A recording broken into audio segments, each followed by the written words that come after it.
Travel gigs. So how do you travel on an airplane and still produce high-end corporate interview looks with only what you can bring on the plane? That's exactly what I did with a buddy. We traveled over to a client that we were trying to produce something really beautiful for. We didn't want to go there and say, oh, we had to compromise. We wanted to go there and say, we have everything we need to produce something beautiful for you guys. Something that you've seen on our website. Something that we could produce locally with what we have. I wasn't able to bring my grip van. I wasn't able to bring all of my aperture lighting and C-stands and everything like that. Sandbags, all that stuff had to stay, and I had to bring lightweight equipment. So I'm gonna kind of show you guys exactly what I did here. So here's some of the footage. Here we go through the airport in Rhode Island, TF Green Airport. We have our travel cases. I have the Apache, the knockoff brand, but it worked out great. You can put them right up above your seats and they work great in the plane. So yeah, TSA is always gonna get you. They always think my Rode NTG3 is a pipe bomb because of the case that it comes in. So gotta watch out for that. TSA is always gonna end up finding something. And we have the rock and roller cart. I was able to put that rock and roller cart in my luggage case with other things as well. Just fold it down, shrink it, and it works out really great. And this is everything we brought there was on that cart. So the bottom case there was kind of our hero case in this situation. We have a Vault V800, and that carried all of our lightweight stands. We put our Amaran lights on those. We mounted some tubes up on there. I had some grip heads. I had some Carnellini clamps. Things like that, odds and ends in that case, just to be able to build out something for G&E, and it worked out really nice. And we have our backpacks. Those have lenses and other odds and ends, things in there that are kind of breakables. Also in our Pelican style cases, we have cameras and lenses as well. So here we go, here's the first setup. What I have is my key light, the 200D, going into the 5x3 reflector there. And it's just bouncing some nice, clean, soft light on our subject. We have the T2C as a backlight. We have another T2C behind us there. It kind of added some nice blue light onto our background, onto some lockers that were there. We have a negative fill, which didn't do a whole lot, but it did enough. And then we have the 200X just shining some clean, I think 5600 Kelvin light up on the ceiling, or maybe it was a little cooler than that, just in order to fill the room with some nice clean light and make it feel bright.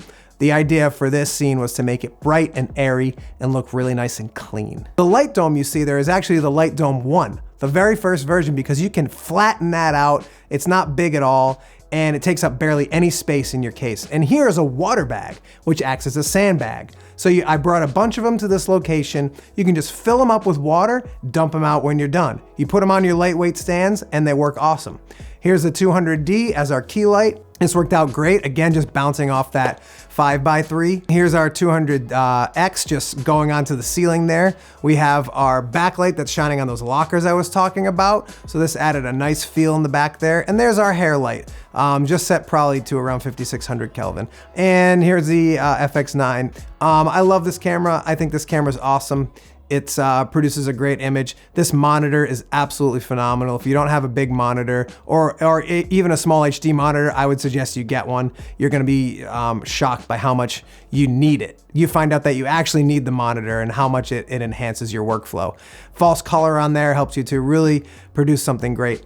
Also, here's the image. This image ended up looking great. As you can see, it's really light and airy. The skin tones are perfect. The room is filled with light. This is with everything that you saw on that little grip cart that we were bringing in from the airport, right? All that. This is the second setup here. And we actually have 3 stops on the aperture light dome, and we have 1 stop there with the 5-in-1 reflector. So we had some nice soft light. We have our side light there, which is just set to probably 500 or 5600 Kelvin. There's Marcus there doing B-cam with the FX6. And we also have the 200X there, just shining some nice clean light up on the ceiling. We thought it was a little bit hard. It was adding some shadows, so we added the mini dome there. Ended up looking really beautiful. Again, yep, used the FX9 as my main camera there. 702 touch. This interview looked great. 702 touch is great. I used manual lenses, so I was able to punch in and really focus in on each individual shot that I was getting for interviews. That was my main camera, using false color there. False color is super important. And here's the actual shot here. So this ended up looking really nice. This was a very docu-style corporate looking interview. It looked beautiful. The client was super, super happy with it. Again, we're not compromising with what we shot. We're not compromising with the look that we're able to accomplish. So we were super, super happy with that interview, with that look. And we're gonna go on to the third one here. And this is the smallest room I've ever shot in. This is a conference room. We have 5 stops of diffusion here, 3 different layers. So it looked really beautiful and soft. We have the 200D as the key light there. The hotel had this nice practical blue light on the ceiling in the hotel in the hallway. So we added a T2C on 2500 Kelvin right behind that ottoman. So the shot had some really nice color contrast. There we have my Rode NTG3, great mic, really good mic. Get yourself a really nice microphone. Yep, 200D as the key light, 200X shining up on that ceiling there and adding a nice fill light. Using this as a backlight, the T2C, and this is behind that ottoman. And that T2C backlight was blue, set to a blue tone. So as you can see, it really accents what we're seeing on the wall. It looks like the light is continuing onto like the rim of my hat and my shoulders there. So it looks really natural and it looks really nice. A lot of times you can't get blue light to look natural like this, but it actually does in this case. I'm using the Zeiss Milvus 35mm 1.4, beautiful lens, highly recommend it. So here we go, we're done, I'm packing up. It's always harder to pack up when you after you're done, you're breaking everything down, trying to fit everything back in your cases. But we were able to fit everything back in the cases. And here's that room, how it looked before. Make sure that you do what you need to do in these little hotel rooms to get the product that you need to get. If you need to move the table out, if you need to have, you know, put pictures in there or put a plant in there, go around the hotel, start trying to find some stuff and ask somebody to help you. So here's that final interview look again. And we decided to turn off all of our artificial lights and put the practical lights on in the room. As you can see, lighting always makes a big difference. Again, here's all the shots that we took. Really nice look. Was very, very happy with these. I love this shot, very docu style. I love all the colors, little green hues on the wall. His skin looks great. The background looks great. And here's again that last look. I love the way this ended up looking in a tiny conference room. I really wanted to make it feel like we were just kind of going out into a hall there. But anyways, guys, thank you so much for watching this video. I hope you got something out of it.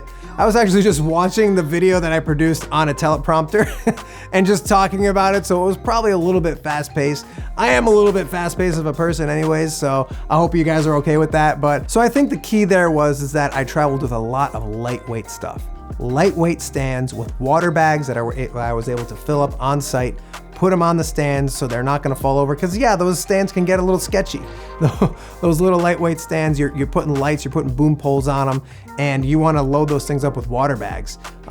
The boom mic here, I was able to actually put on a bigger, kind of like a combo looking stand, but it was very lightweight. That was the only one that I was really worried about because it was booming so far overhead, but I still had that thing loaded up with water bags, so I didn't have to worry about it.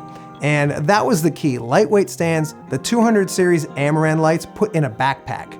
I put them in a backpack. I was able to fit wires and lenses and all kinds, like grip materials, tons of stuff in this backpack as well. We were able to travel with the Pelican style cases, put them right up above our seats. Those had most of our camera equipment. And yeah, was able to really produce a nice looking image. And it can be done. You can travel and still produce an image that you could do locally with all the stuff that you have. And yeah, I hope you guys enjoyed this. If you have any questions, feel free to leave a comment below. And yeah, hope you guys enjoyed it, and I'll see you guys in the next one.